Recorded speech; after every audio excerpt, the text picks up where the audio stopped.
Quadro ou moldura? Quadro, na minha perspectiva. Portanto, tu és um quadro angolano. Sou um quadro angolano. Quando ouviste as palavras do ministro, que eu sei que ouviste, mesmo que tipo, tapasse os ouvidos, aquilo ia te invadir. O que é que percebeste a perspectiva da ministra, do ministro? Percebi porque eles estavam num momento, obviamente, fora deles. Estavam num momento que, compreendo, estavam a ser atacados, né? Ok. Estavam a ser atacados e normalmente quando isso acontece nós somos obrigados a manifestar aquilo, nem sempre manifestamos aquilo que é o correto, porque eles estavam nas vestes de políticos. Sim. E não nas vestes de pessoas normais, assim como nós. Logo, fazendo um pouco recurso à imoralidade, que não tem muito a ver com a política, logo a pessoa diz coisas para se defender claramente mais do que aquilo que tem que ver com a verdade. Ok, olha, é uma perspectiva. Tu disseste, falavas em eles estavam a ser atacados.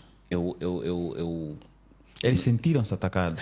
Ok. Sim, porque eu não estou a imaginar um evento em que, ainda por cima, organizado pelo CIPRA, portanto, é uma coisa controlada, alguém permitir que outra pessoa vá lá atacar um ministro. Mas atacar mesmo a nível de portanto, questões, né? Sentiram-se atacados, É né? diferente de ser atacado. Porque uma coisa é aquilo que nós vimos, outra coisa é o que os outros veem. Ok. E claramente as coisas que têm estado a fazer durante esse processo em que estão no poder e que sabem que contradiz muito aquilo que tem que ver com a realidade, não é? A pessoa é obrigada a criar argumentos para se defender. Ok. E é aquilo que aconteceu aí. Ok, para pelo menos manter a sua posição, né? Mas então, nós temos quadros lá fora? Nós temos. Isso é que há assuntos, não nos podemos calmotear, não podemos estar aqui a fingir, não é? As coisas estão conforme estão no nosso país e eu aprendi muito com meus professores na altura em que estava a fazer o mestrado que devemos sempre evitar culpabilizar. Ok.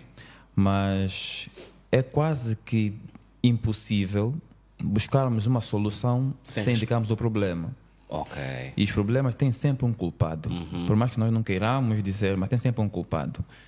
E está claro que há muita gente que, por condições mínimas de bem-estar no nosso país, que está muito ligado à educação, porque para mim a educação é a chave de tudo. Okay. Não é só falar, é mesmo materializar. Muita gente eu conheço que está a abandonar o nosso país para ter o mínimo de condições fora. Estamos a falar de educação e saúde. As pessoas querem educação e saúde, então estão a sair mesmo. E não são pessoas que ganhavam muito pouco aqui. São pessoas que tinham até alguma condições aqui, né? E quando falamos em quadro, são pessoas que têm a capacidade de expressar aquilo que pensam. Não é? São pessoas que... E nós temos e temos de parabenizar agora a nossa Eva, né? Que é um quadro, porque ela é um quadro, porque a pessoa consegue pensar, estruturar o pensamento e expressar. E foi convidada por fora. Quando aqui, infelizmente, ninguém conseguiu ver isso. Foi. Ok, vamos pausar aqui um cachito na Eva. Mas no caso, a Eva é um quadro português. Não, ou é um quadro, ponto? A Eva... É um quadro e depois, porque ela tem dupla nacionalidade? Essa coisa de dupla nacionalidade é mesmo só administrativa, é documento. Porque... O caso dela, até onde sei, ela viveu mais tempo aqui em Angola e ela viveu os nossos problemas daqui de Angola. Isso de dupla nacionalidade é só para fugir de alguma realidade. Grande parte dos nossos dirigentes, nós temos amigos que têm dupla nacionalidade e só na altura que der a confusão, desaparece. É mais rápido. Olha, é mais rápido. Calma aí, porque eu tenho dupla nacionalidade. Eu e o Adalberto. Não, do Adalberto já tirou. Então, é assim, calma. Eu percebo a parte em que, sim, nós enquanto jovens temos muita capacidade e, portanto, há muitos quadros aí.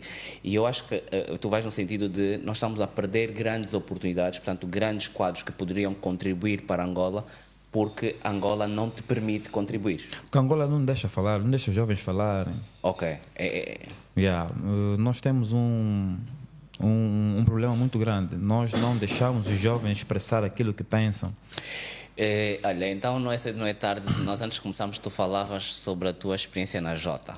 Certo. Yeah, eu fiquei curioso porque nunca pensei que fosses fazer a experiência, estás a ver? Portanto, Certo. eu conheço-te há muitos anos, vou lendo as tuas coisas e tu sempre foste uma pessoa atenta. Sempre, o teu texto sempre foi de análise social de alguém preocupado, claramente, Certo. independentemente de qualquer coisa. Mas depois de tu escreveres e depois de tu fazeres o teu nome, tu entraste na Jota. Nós foi, sim, tinha um nome, digamos, Tu já tinha um eras nome o Eddie porque Lobo? sim, já, porque o nome na verdade começou quando era modelo. Ok, Não é? ok. Começou Tu quando era foste modelo. começaste por ser Yeah. modelo. Yeah. E aí foi em 2013, ainda estava na Adja Models na altura, Ok. não é? E eu pensei assim, bem, a pessoa fala, ninguém ouve. Se calhar quando eu começar a escrever, vão começar a ler. Ok. Mas enganei-me. Afinal, as pessoas leem menos do que ouvem. Não, E já ouvem pouco. Já ouvem. Mas na verdade até leem. Yeah. Leem, só fingem que não leem. Ok. Eles leem, sim senhora. Só porque o primeiro texto que vai parar para o Clube K aqui, imagine, Tiago, eu nem sabia o que era o Clube K. Ok. Eu precisava era de uma plataforma para poder expressar os meus textos. Exatamente. E tive a sorte de, não sei se devo fazer menção do nome dele, mas não é melhor não, que me ajudou a colocar o primeiro texto no Clube K. E tinha que ver com pais digitais, não, pais analógicos versus filhos digitais. Ok. Aquilo era um confronto da geração antiga, os nossos pais com os miúdos de hoje, né? Exatamente. E o texto foi lá parar. E em 2000, acho que na abertura da legislatura 2014, o saudoso presidente, não é? O Zé Eduardo fez menção desse texto na Assembleia Nacional, quando estava lá a fazer o discurso. E ligaram-me a dizer, olha, o teu texto parece que foi... então você já não a ler. Ok, o Zé Eduardo, é diferente. Vocês têm lido. O Zé Eduardo, não é vocês, o Zé Eduardo. Se calhar nem foi ele que leu, porque alguém leu e ele falou. Sim, mas nem são eles que escrevem, alguém escreve também por eles. Exatamente, nós sabemos, exatamente. Então, sei lá, o teu texto, sim senhora, quando o José Gama se apercebe de quem era o texto, falou com a Luísa Rogério, que eu considero como mãe, que é a pessoa que me indicou os caminhos da escrita de crônicas, que eu sempre li as crônicas dele. Havia uma plataforma que é a Rede Angola, pois, ela escrevia lá os textos delas e eu lia. Eu gostava muito da forma como ela expressava aquilo que ela sentia, com aquele eufemismo, né? E eu gosto dessa forma dela de escrever. E foi ela que me foi acompanhando nesse processo todo.